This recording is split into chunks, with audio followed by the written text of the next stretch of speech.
Hello, everyone. I'm Kellan Heavican with the Brownfield Ag Network, an anchor and reporter based in Nebraska.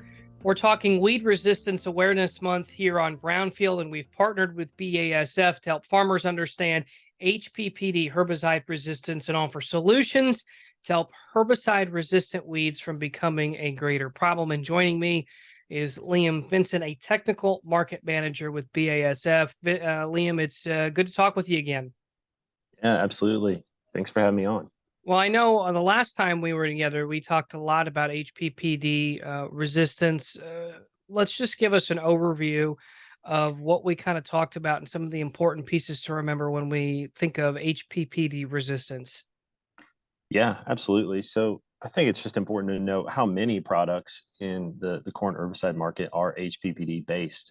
Maybe some folks don't realize that some of the products that they've come to rely on, contain HPPD herbicides.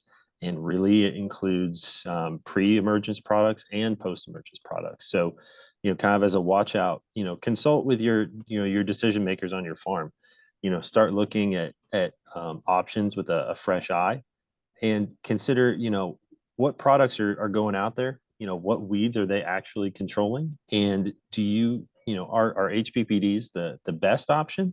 Or are they the easiest option? And it's not a slant here. It's just being aware of the products that we're using. We know that using the same mode of action year after year selects for resistance. We figured that out with ALS herbicides. We learned it again with glyphosate. And then, we're relearning it with some of the HPPD resistance issues that we're seeing now. So, I think when we look at that corn weed control toolbox, we're really only looking at about 6 sites of action to control water hemp and corn, which gets a little scary when you start to consider that HPPDs are one of those very important tools in the toolbox. And so I think, practically, what's a farmer to do about managing HPPD resistance on their farm? And I think the first step is, just acknowledging that there's a problem if there is one. So it's getting out into your field after an application of HPPDs and understanding, did you get the control that you expected? And if you didn't, it's going back and doing some investigating to say, why didn't this go right? So did you was the application less than optimal, right? Or did you use full rates? Did you use the right adjuvant? Did you use a tank mix partner? Were the weeds, of labeled size? And then kind of going back, can you remember last year if you had the same issues in the same area of the field? Because if you maybe didn't, and then the problem is a little larger this year, you really could be running into some significant instances of some suspected resistance with those products. And so, I think if you find yourself in that spot, it really starts to beg the question of reevaluating your weed control program.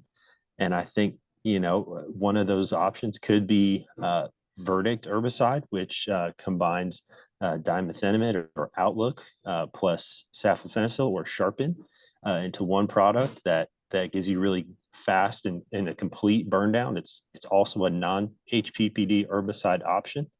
And it's something that can be used pre-plant and pre-emergence in corn, soybeans, and grain sorghum. Liam, let's talk for a second how this season is. All right, let me rephrase it. What are some things that are similar and different for this growing season when it comes to weed management? How may that impact farmers?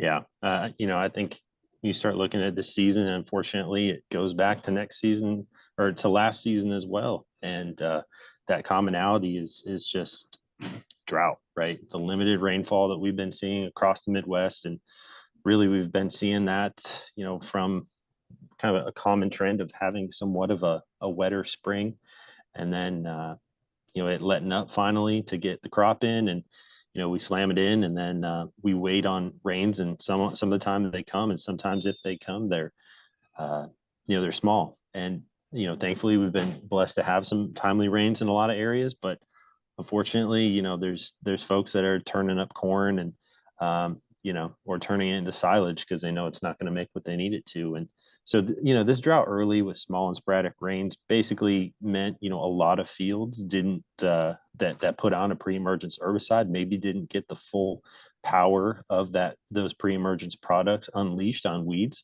which meant that, we had more individuals emerging that needed to be controlled by our post-emergence herbicides.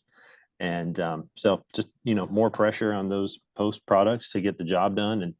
And since that dry weather continued, we really saw some, less than optimal results from a lot of our post-emergence knockdown products. They work best when weeds are actively growing and there's soil moisture around and things like that. And we see the plants kind of go into survival mode. They start to thicken their cuticle. They start to slow down some of their plant processes, which really just reduces herbicide efficacy. So, this means that growers simply had to make more post-emergence applications in their fields, to respray where adequate control wasn't achieved there. Liam, appreciate you joining us here this afternoon. Again, here at Brownfield, we've partnered with BASF for Weed Resistance Month to help farmers understand HPPD resistance and offer solutions to help herbicide-resistant weeds from becoming a greater problem. Once again, thanks for Liam Vincent for joining us with BASF. I'm Kellan Heavican, and this has been another episode of Weed Resistance Month on Brownfield Ag News.